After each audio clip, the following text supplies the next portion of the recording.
Hello साथियों, नमस्कार। आपका स्वागत है डीएनएक्स एग्ज़ाम वॉरियर्स में। आज हम आपको बता दें कि हिंदी के लिए अगर आपको यूपी पुलिस री एग्ज़ाम के लिए हिंदी अगर प्रैक्टिस करनी है, आपको 37 क्वेश्चन हूबहू जैसे कि पेपर में आते हैं वैसे क्वेश्चनों की प्रैक्टिस करनी है, तो इससे बेस्ट क्लास आपके लिए कहीं भी नहीं हो सकती है। हम आपको बताएं इस प्रैक्टिस सेट को लेना कैसे है। पहले आप इस प्रैक्टिस सेट को पूरा कंप्लीट कर लेना। एक बार पूरा प्रैक्टिस सेट कंप्लीट करने के बाद हम आपको इसकी जो नोट्स हैं, जो इस प्रैक्टिस सेट है, वो हम आपको प्रोवाइड कराएंगे। फिर आपको जब प्रोवाइड कराएंगे, आप जब इसको लेने के बाद आप लगभग 7 दिन बाद या 2-3 दिन बाद फिर इस प्रैक्टिस सेट को पूरा अपने कॉपी में एक नंबर लिख लेना, 1 से 37 तक क्वेश्चंस लिख लेना, 1 से 37 तक। और लिख लेना कि हमने पहले का ए लगाया है या बी लगाया है या सी लगाया है डी लगाया है, तो ये अपनी कॉपी में लिख लेना। और साथ में हम आपको इसके साथ एक जो आंसर्स की सीट होगी, नोट्स की जो सीट होगी, वो हम आपको प्रोवाइड कराएंगे, आंसर सीट। तो उससे आप मैच करना कि आपके कितने क्वेश्चन सही हुए हैं। फिर आप देखना कि आप औरों से कितनी आगे और अपनी तैयारी को कितनी मजबूत कर सकते हो। तो बिना किसी देरी के आज की क्लास को शुरू करते हैं। जिस क्लास का पहला क्वेश्चन है कि री ध्वनि जो है, री ध्वनि किस स्वर के अंतर्गत आती है। तो री ध्वनि की बात करें तो री ध्वनि जो आती है ह्रस्व स्वर के अंदर आती है। किसके? ह्रस्व स्वर के अंदर आती है। और ह्रस्व स्वर में कितने? तो 4 ह्रस्व स्वर में होते हैं। कौन कौन से? आ होता है, छोटा आ होता है, ई होती है, ऊ होता है और री होती है। तो ये 4 आते हैं, जिसे ह्रस्व स्वर कहते हैं। आगे आगे देखते हैं। दूसरा क्वेश्चन है, निम्नलिखित शब्दों में से शब्द द्रव्यवाचक संज्ञा शब्द है। तो कौन सा शब्द द्रव्यवाचक संज्ञा शब्द है? पहला ऑप्शन उठाते हैं, कोयला। कोयला को नापा तोला। द्रव्यवाचक संज्ञा होती क्या है? जिसे हम नाप तोल सके, वो कैसी संज्ञा होती है? द्रव्यवाचक संज्ञा होती है। तो कोयले को हम नाप तोल सकते हैं, तो कोयला कैसा हो गया? द्रव्यवाचक संज्ञा हो गया। साहस कैसा हो गया? साहस जो अदृश्य होता है, साहस दिखता नहीं है, तो ये कैसा हो गया? ये भाववाचक हो गया, भाववाचक। अब आगे देखते हैं, सूरज। सूरज जो दुनिया में अकेली हो, वो कैसा हो जाता है? तो वो व्यक्तिवाचक हो जाता है, व्यक्तिवाचक। और जो विद्यार्थी जिसके जैसे और हो, वो क्या हो जाता है? तो वो जातिवाचक हो जाता है, जातिवाचक। आगे देखते हैं। तीसरा क्वेश्चन है कि वह द्वार पर खड़ा है। अनिश्चयवाचक सर्वनाम का प्रयोग इस वाक्य में को लिखिए। तो मतलब किस वाक्य में प्रयोग हुआ है अनिश्चयवाचक सर्वनाम का? तो अनिश्चयवाचक सर्वनाम होते क्या है? तो अनिश्चयवाचक सर्वनाम होता है, एक तो कोई होता है, कोई, और एक होता है कुछ। कोई पे कोई प्रयोग किया जाता है व्यक्ति के लिए, और कुछ का प्रयोग होता है किसके लिए? वस्तु के लिए। तो हमसे क्या पूछा है कि अनिश्चयवाचक सर्वनाम का प्रयोग वह द्वार पर खड़ा है। इस अनिश्चयवाचक सर्वनाम का प्रयोग करके एक वाक्य लिखिए। तो इसमें हम कौन सा लगेंगे? तो कोई द्वार पर खड़ा है। तो हमारा आंसर क्या होगा? कोई द्वार पर खड़ा है।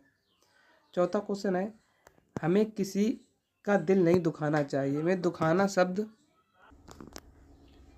चौथा क्वेश्चन है कि हमें किसी का दिल नहीं दुखाना चाहिए में दुखाना शब्द जो है में कौन सी क्रिया है?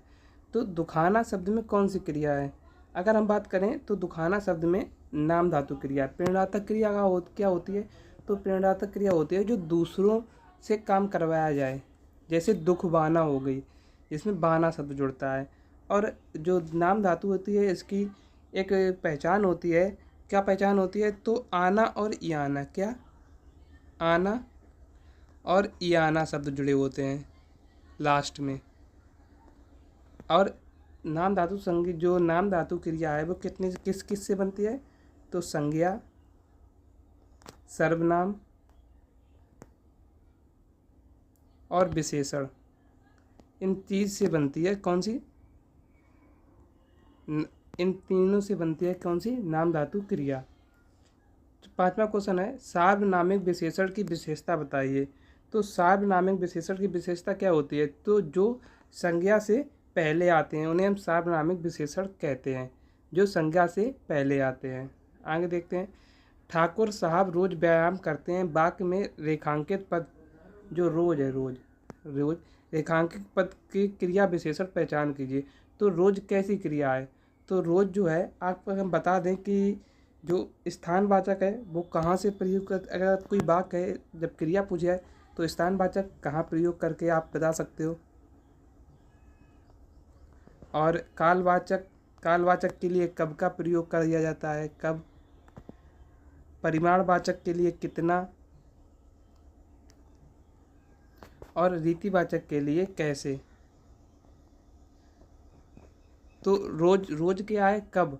कब व्यायाम करते हैं ठाकुर साहब, रोज व्यायाम करते हैं। तो ये हमारा आंसर क्या होगा, कालवाचक हमारा आंसर हो गया। आगे देखते हैं 7वां क्वेश्चन है, उपयुक्त तद्भव शब्द का पूर्ण रूप कीजिए। तूफान के कारण देश का अवशेष रह गया। तो किसका, अटारी का अवशेष रह गया। आगे देखते हैं 8वां क्वेश्चन है कि दिए गए शब्द में प्रयुक्त में संधि कौन सी है। तो रजो दर्शन में कौन सी संधि हो गई, राजा रजा धन दर्शन संधि हो गई। 9वां क्वेश्चन है, हिंदी साहित्य के इतिहास लेखन का सबसे पहला प्रयास किसने किया। तो किसने किया सबसे पहला प्रयास, तो उपयुक्त इनमें से एक से अधिक, यानी कि इनमें से किसी ने नहीं किया। तो हिंदी लिखने का सर्वप्रथम प्रयास किसने किया, तो गारसा दत्तासी ने। किसने, गारसा दत्तासी ने। गारसा दत्तासी ने गारसा दत्तासी ने सर्वप्रथम प्रयोग किया। और क्या लिखा, और गारसा दत्तासी ने क्या लिखा, इस्तेवार द लिटरेचर इंद्रे ए हिंदुस्तानी लिखा है, जिसमें भारत का इतिहास लिखा है, सॉरी साहित्य का इतिहास लिखा है। 10वां क्वेश्चन है, निम्नलिखित में से कौन सा शब्द द्वंद्व समाज का नहीं है। तो द्वंद्व समाज जिसमें दोनों पद प्रधान होते हैं, जैसे छल कपट हो गया, सुख दुख हो गया, नाक कान हो गया, इसमें दोनों पद प्रधान है। तो ये कैसे, ये द्वंद्व समास हो गए। उपकूल में उप जो है, उप क्या लगा है, उप लगा है उपसर्ग। तो जब ये लगा उपसर्ग तो अब उपसर्ग लगा है, तो ये क्या हो गया, उपसर्ग किस में लगता है, अव्ययी भाव में। किस में, अव्ययी भाव में। और अव्ययी भाव में एक जो उपसर्ग लगे होते हैं, या यथा लगा होता है, यथा संभव, यथाचित, ये कैसे किसके उदाहरण होते हैं, ये अव्ययी भाव के उदाहरण होते हैं। 11वां क्वेश्चन है कि निम्नलिखित में से उस विकल्प का चयन करिए जो दिए गए वाक्य के लिए काल का सही भेद का विकल्प है। तो श्याम ने पत्र लिखा होगा, एक श्याम ने पत्र लिखा हो गया, तो वर्तमान तो बात है नहीं, तो ये हमारा खत्म हो गया, ये खत्म हो गया। श्याम ने पत्र लिखा होगा, यानी कि जो लिखा होगा ये संदिग्ध है, कोई कंफर्म नहीं है, तो कैसा हो गया, हमारा संदिग्ध भूतकाल हो गया। 12वां क्वेश्चन है, क्या अब्दुल के द्वारा पतंग उड़ाई जा रही है से संबंधित वाच्य है। तो क्या अब्दुल के द्वारा पतंग उड़ाई जा रही है, इसमें कौन सा वाच्य है, अब्दुल के द्वारा। जब किसी के द्वारा, देखो अगर हम अब्दुल के द्वारा, अब्दुल क्या हो गया, हमारा कर्ता हो गया। अगर हम कर्ता को चेंज करते हैं तो क्या हमारा वाक्य चेंज होता है। अब्दुल की जगह हम कहते हैं किसी लड़की के द्वारा पतंग उड़ाई जा रही है, तो हमारा क्या हो रहा है, तो कर्ता के द्वारा तो वाक्य परिवर्तन नहीं हो रहा है। तो हमारा क्या है, अगर हम देखें कि पतंग हमारा क्या है, कर्म है। अगर हम कर्म को चेंज कर दें, पतंग की जगह जहाज कर दें, तो अब्दुल के द्वारा जहाज उड़ाया जा रहा है, तो इसमें हमारी क्रिया चेंज हो रही है। क्रिया क्या है, उड़ाना क्रिया है, तो कर्म के द्वारा हमारी क्रिया चेंज हो रही है, तो हमारा ये कौन सा वाक्य हो गया, कर्म वाक्य हो गया।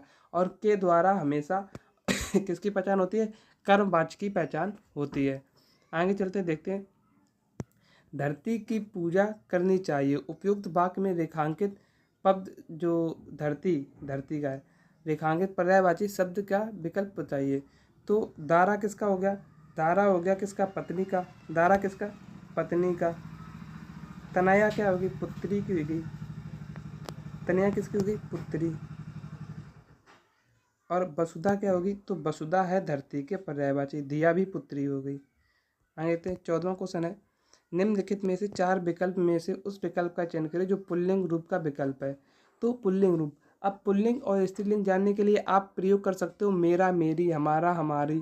तो हमारी गर्दन, तो यह क्या स्त्रीलिंग हो गई। एकादशी हुई या एकादशी आई। नर्मदा नदी अच्छी है, अच्छा तो कहोगे नहीं, नर्मदा नदी अच्छा है, नर्मदा नदी अच्छी है। चावल खाया, चावल खाई तो कहो नहीं, तो ये चावल कैसा हो गया, हमारा पुल्लिंग शब्द हो गया। आगे देखते हैं 15वां क्वेश्चन है, निम्नलिखित काव्य पंक्ति में स्थायी भाव बताइए। स्थायी भाव बताइए। हे आर रहा क्या भरत अभिस्थित अभी भी, मिल गया अकंटक राज्य जब तभी भी। तो इसमें कौन सा, तो इसमें क्रोध की तो बात हो नहीं रही है, जुगुप्सा घृणा की बात तो हो नहीं रही है, निर्वेद इसमें शोक की बात हो रही है। जो भरत हैं, भरत शोक में कह रहे हैं कि अब क्या चाहिए, जब बिना कांटों बड़ा राज्य मिल गया है, ये राम से कह रहे हैं, शोक में कह रहे हैं। तो ये हमारा कैसे होगा, शोक। और शोक जो है, तो शोक किसका है, तो करुण रस का स्थायी भाव है, किसका, करुण रस का। और क्रोध किसका है, तो क्रोध किसका है, क्रोध है हमारा रौद्र रस का, रौद्र रस का। और जुगुप्सा किसका है, तो विवश रस का। और निर्वेद या किसका है, निर्वेद या सम या किसका है, ये होता है शांत रस का। करते अभिषेक पयोध हरि बलिहारी इस देश की, हे मातृभूमि तू सत्य ही सगुण भूमि सर्वेश की। प्रयोग में छंद, तो हमें मात्रा गिरते हैं। मात्रा गिनने के लिए सबसे पहले क्या करते हैं, एक एक, ये दो, ये एक, ये एक, ये दो, एक एक, दो एक, दो। अब हम गिन लेते, 1 2 2 4 1 5 6 7 8 9 10 11 12 13 14 15। 1 1 2 2 1 1 2 1 और ये 2, 1 2 2 4 2 6 7 8 9 10 11 12 13। तो 15 और 13 किसकी हो गई, 15 13 हमारी हो गई उल्लाला की, किसकी, उल्लाला की। तो हमारा आंसर क्या हो गया, हमारा आंसर हो गया बी सही हो गया। कौन सा, बी सही हो गया। आगे देखते हैं। सफरी सी जल में बिहंगनी सी व्योम में, पंक्ति में कौन सा अलंकार है। तो सफरी सी, सा सी से सरेस सम, ये सब किसकी पहचान होती हैं, तो ये सब पहचान होती हैं जिसमें तुलना की जाए किसी से। अगर तुलना की जाए तो ये किसकी, उपमा की, किसकी, उपमा की पहचान होती है। तो इसमें कौन सा हमारा अलंकार हो गया, उपमा अलंकार हो गया। प्रख्यात में कौन सा उपसर्ग है, तो प्रख्यात यानी कि प्र और ख्यात। ख्यात किसको कहते हैं, ख्यात कहते हैं प्रसिद्धि को, किसे, प्रसिद्धि को, प्रसिद्धि को कहते हैं प्रख्यात। तो प्र हमारा क्या हो गया, उपसर्ग। तो हमारा आंसर हो गया ए। बुहारी में कौन सा प्रत्यय है, तो बुहार क्या होता है, शब्द होता है बुहार। बुहार में धन ई जुड़ी होती है। तो हमारा आंसर कौन सा हो गया, ये क्या हो गया, शब्दांश है। कौन सा, शब्दांश। और शब्दांश जो होते हैं वो शब्द के शुरू या अंत में लगते हैं, इन्हें क्या कहते हैं, शब्दांश। और ये हमारा आंसर इसमें क्या हो गया, ये हमारा आंसर हो गया। हरि के अनाकारती शब्द नहीं है, तो बानर होता है हरि का, इंद्र होता है, विष्णु होता है, चांद नहीं होता है। और कौन कौन से होते हैं, और होते हैं शिव होता है, शिव होता है, हंस होता है, हंस होता है, किरण होता है, किरण होता है, कोयल होता है, कोयल, हाथी होता है, आगे पहाड़ होता है, सर्प होता है। ये किसके, हरि के पर्यायवाची नहीं अनेकार्थी शब्द होते हैं। आगे देखते हैं 21वां क्वेश्चन है, शोभा कमरे के अंदर है, इस वाक्य में कौन सा कारक है। तो कमरे के अंदर है, अगर हम देखते हैं संबंध का की के, तो कमरे के अंदर संबंध बता रहा है, तो हमारा आंसर क्या हो गया, संबंध। आगे देखते हैं 22वां क्वेश्चन है, जो स्त्री कविता लिखती हो उसे क्या कहते हैं, उसे कवियत्री कहते हैं। आंतरिक ज्ञान प्राप्त करने की शक्ति क्या होती है, तो अंतर्दृष्टि होती है। केवल जो मन किसी वस्तु की भाव की ओर झुकाव, ये प्रवृत्ति होती है। केवल हड्डियों, जिसमें केवल हड्डियां बची रह गई हो, तो ये अधिशेष होता है। तो हम इससे आंसर निकाल लेंगे, हमारा क्या हो गया, यानी कि पहले का तीसरा किस में है, तो ये बी खत्म हो गया। दूसरे का क्या है, दूसरे का पहला किस में है, दूसरे का पहला ये है, सॉरी ये है लिखा है, ये है दूसरे का। हमारा आंसर क्या हो गया, सी हमारा आंसर हो गया। 23वां क्वेश्चन है, जहाँ गंगा यमुना बहती है वह देश उपजाऊ है, यह वाक्य है कैसा। तो साधारण वाक्य, जो सिंपल वाक्य यानी कि सीधा एक वाक्य होता है, जो कैसा होता है, साधारण वाक्य होता है। तो ये तो है नहीं हमारा। संयुक्त वाक्य क्या होता है, जिसमें दो वाक्य अलग अलग होते हैं। ये कैसा वाक्य है? मिश्र वाक्य है। जहाँ गंगा यमुना बहती है वह देश उपजाऊ है। तो वह देश की उपजाऊ यानी कि उपजाऊता जो है वो किस पर? जहाँ गंगा यमुना बहती है, बहने पर आश्रित है। जो आश्रित वाक्य होते हैं वे कैसे? मिश्र वाक्य होते हैं। 24वां क्वेश्चन है, यदि आप आते तो हम साथ चलते, ये किस प्रकार का वाक्य है? तो इच्छा तो है नहीं, ये इच्छा तो कर नहीं रही, विस्मयादि बोधक है नहीं, हे हो हरे कहने रहे, संकेत दे रहा है यदि आप आते तो हम साथ चलते। तो हमारा आंसर क्या हो गया? सी। आज्ञा तो दे नहीं रहे, आज्ञा होती कि तुम अभी पढ़ो। 25वां है, खे खाने मुहावरे का सही अर्थ क्या है? तो खाने का लालची होना तो है नहीं, अनुभवी चाल चलना ये भी नहीं होगा, आसान समझना होगा नहीं, बुरी दशा में रहना, के खाना मतलब बुरी दशा में रहना। आधुनिक शिक्षा प्रणाली में चरित्र निर्माण का कोई स्थान नहीं है, इस वाक्य में विराम चिन्ह का प्रयोग किया जाता है। तो चरित्र निर्माण, यहाँ पर विराम चिन्ह का प्रयोग पूछा गया, चरित्र और निर्माण के बीच में किस विराम चिन्ह का प्रयोग किया जाता है? तो चरित्र निर्माण ये एक से शब्द हैं, अपनी अपनी पहचान रखते हैं, तो इसमें योजक चिन्ह का प्रयोग किया जाता है। निम्नलिखित में से शुद्ध वाक्य है, तो शुद्ध वाक्य कौन सा है? वह निसंतान दंपत्ति की संतान है। जब वह निसंतान ही है तो दंपत्ति की संतान कैसे होगी? तो ये गलत है।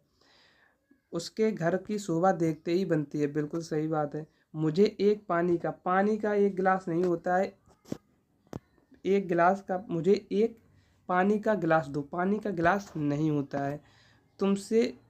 तुमने तो मुझे बड़ी निराशा दी, तो निराशा बड़ी नहीं होती है, तुमने तो मुझे बहुत निराश किया। शिवा बामनी के रचनाकार हैं, तो शिवा बामनी के रचनाकार कौन है? तो शिवा बामनी के रचनाकार हैं भूषण। कौन है? भूषण। पद्माकर की कौन सी है? पद्माकर की आप कभी मत भूलना, गंगा लहरी, गंगा लहरी। केशवदास की रसिक प्रिया, कभी मत भूलना, रसिक प्रिया।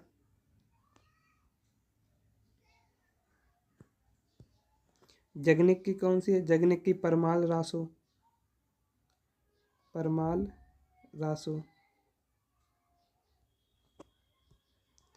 आगे देखते हैं, 29वां क्वेश्चन है, जन्मे जय का नाग यज्ञ किसकी कृति है?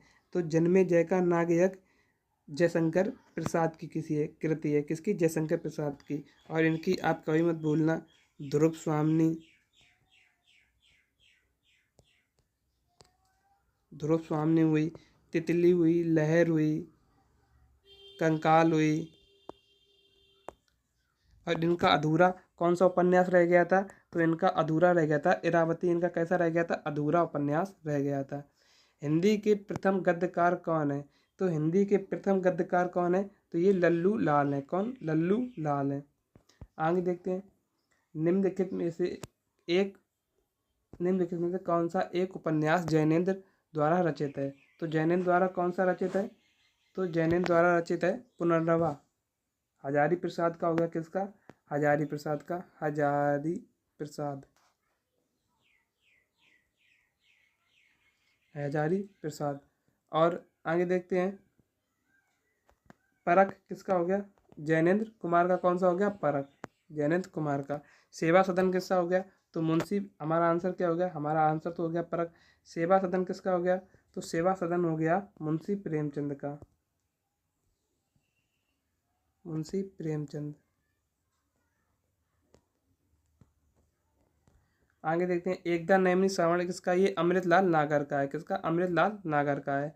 हजारी प्रसाद द्विवेदी द्वारा रचित कौन सी पुस्तक पर साहित्य अकादमी पुरस्कार प्रदान किया गया? तो आलोक पर्व पर किया गया। किसका? आलोक पर्व पर किया गया। ये एक गद्यांश है, इसको पढ़ते हैं फिर इसके आंसर करते हैं कि माइकल एंजोली इटली के प्रसिद्ध शिल्पकार थे, वे बड़ी सुंदर मूर्तियां बनाते थे।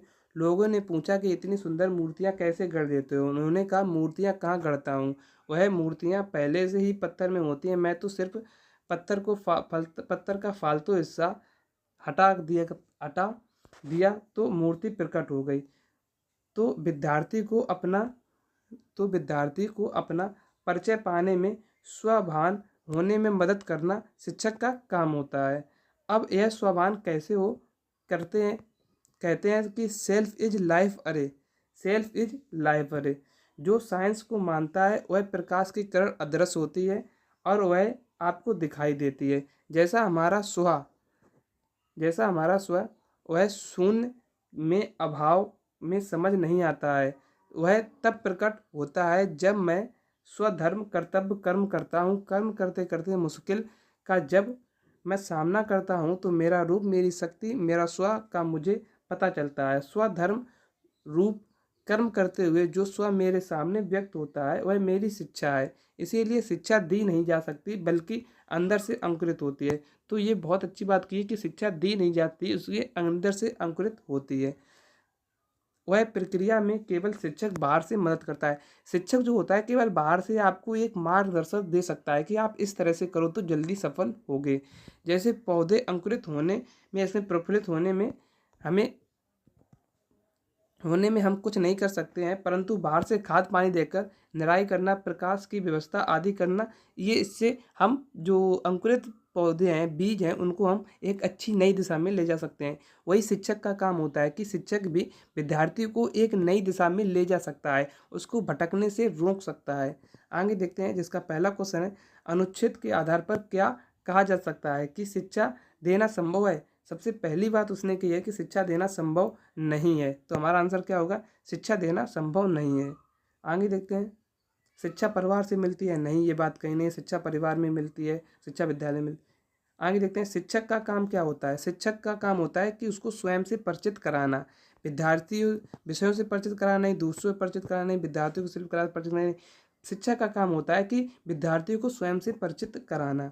स्व का प्रकाटन होता है, तो स्व का प्रकाटन किस में होता है, स्व का प्रकाटन होता है कर्म में। जब हम जो कर्म करेंगे उसी से हमारा स्व यानी कि हमारा अस्तित्व बनेगा। किससे बनेगा, हमारा अस्तित्व कर्म करने से बनेगा। 36वां क्वेश्चन है, अनुच्छेद में खाद पानी देने, निराई देने करने का उदाहरण बताता है कि शिक्षक का कार्य बच्चों को क्या है, भोजन पानी देने का है, नियंत्रित करने का है, उचित माहौल देने का है, बागवानी सिखाने का है। नहीं, शिक्षक का काम है उचित माहौल देने का। किसका, उचित माहौल देने का। ये गलत हो गए। आगे देखते हैं, आज का अंतिम क्वेश्चन है, स्व। स्व क्या है, तो स्व जो है वो दृश्यमान है, नहीं, किरण होता है, नहीं, प्रकाश होता है, नहीं, स्व जो है अदृश्य होता है। हमने आगे पढ़ा था स्व कैसा है, स्व अदृश्य होता है। सेल्फ इज लाइफ ए अरे, तो स्व कैसा है, अदृश्य है। तो हमारे जो 37 क्वेश्चन है हिंदी के वो यहीं पर समाप्त होते हैं। आपके कितने क्वेश्चन सही गए आप कमेंट बॉक्स में बताना, और आपको ये नई पहल कैसी लगी इसके लिए भी एक कमेंट बॉक्स में अपना थंब जरूर भेजना। और इसकी जो PDF है वो टेलीग्राम पर अपलोडेड हो जाएगी क्लास अपलोड होने के बाद, और जो आंसर है वो भी आपको तुरंत मिल जाएंगे। तो आप इसको आज पढ़ लेना, फिर उसके बाद 2-3 दिन बाद इसका प्रैक्टिस जरूर करना, इससे कि आपके ये 37 क्वेश्चन और इसके जो डेरिवेशन है वो आपके दिमाग में हमेशा के लिए स्टोर रहें। तो मिलते हैं कल एक नेक्स्ट वीडियो में, तब तक के लिए जय हिंद, जय भारत।